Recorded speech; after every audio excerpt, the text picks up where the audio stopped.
Hello there, everybody, and welcome back to Buckeye Politics. It's me, your favorite Ohioan. So today we're going to be looking at the 2022 United States Senate election in the state of Washington. But before we get into that, I want to ask everyone to like, subscribe, and share this video with your friends.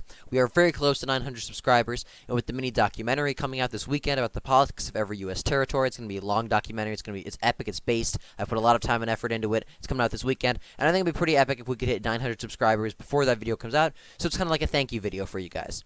So with that out of the way, let's get into the actual video, and that is that we could be seeing an upset brewing in the Washington Senate race, even though on the surface, if you look at the polls down here, it really doesn't look like anything is happening, and no one's even talking about this.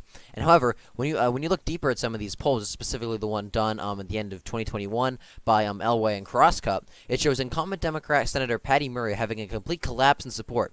I mean, this poll only shows her up by 3 points against a generic Republican, with 19% of voters undecided. And this is someone who won re-election in 2016 by over 18 points.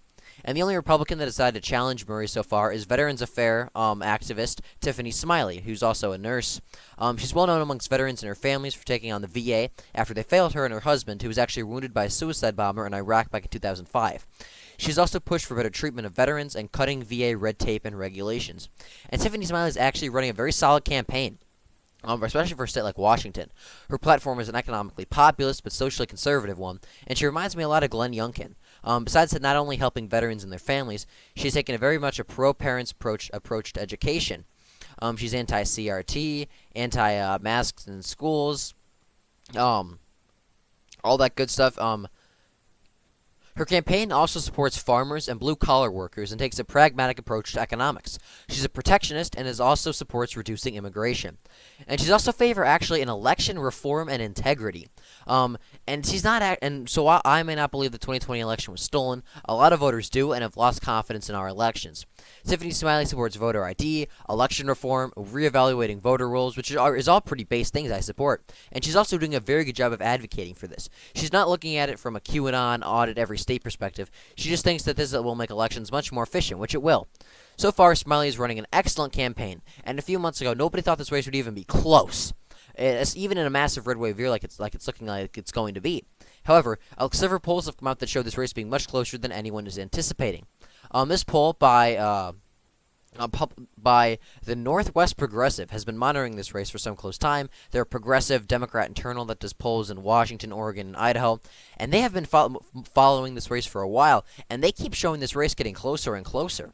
I mean, their most recent poll, which was conducted from February 18th to February 19th, shows Tiffany Smiley getting 41% to Patty Murray's 50%. A progressive Democrat internal poll only has the Democrat up 9 points in Washington. I mean, look at this. She's doing much better, and this is a progressive, pretty left-leaning Democrat internal. This is not like some right-leaning Trafalgar. This is a Democrat internal, and they show the Democrat only up by 9. So I mean, this race is honestly very competitive as of now, and I mean it's a solid poll in terms of the way it was conducted. I like how they handled everything, and keep in mind this same pollster actually had Patty Murray up by 14 points just 2 months ago.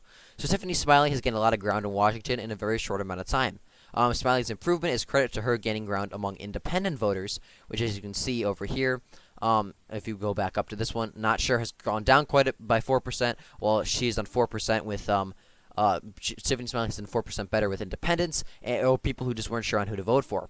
So the polls in November, as we saw, 13% of voters were undecided, but now in February, just 9% of voters are undecided, and the sample of independents has gone up as well, which makes me realize that a lot of independents are breaking for Smiley, and this shows me that independents across Washington, like I said, are siding more and more with Smiley. And she, like Youngkin, is running a solid campaign and focusing on local issues. She's worrying about education. She's worrying about farmers and blue-collar jobs. And a lot of people don't talk about how blue-collar a lot of the Northeast is.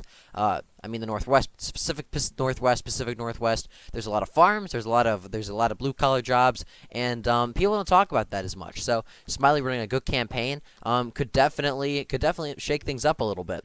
So while I seriously doubt that Smiley is going to win, after all, this is Washington that we're talking about. I would not be surprised if we saw this race turn out like New Jersey did in 2021, being much closer, even though everyone says like a safe to likely D, or maybe it ends up being a sleeper flip. I'm personally going to be watching this race very closely after this, and I hope you guys will too. We need to get more people talking about this. I don't think we should nationalize it quite yet.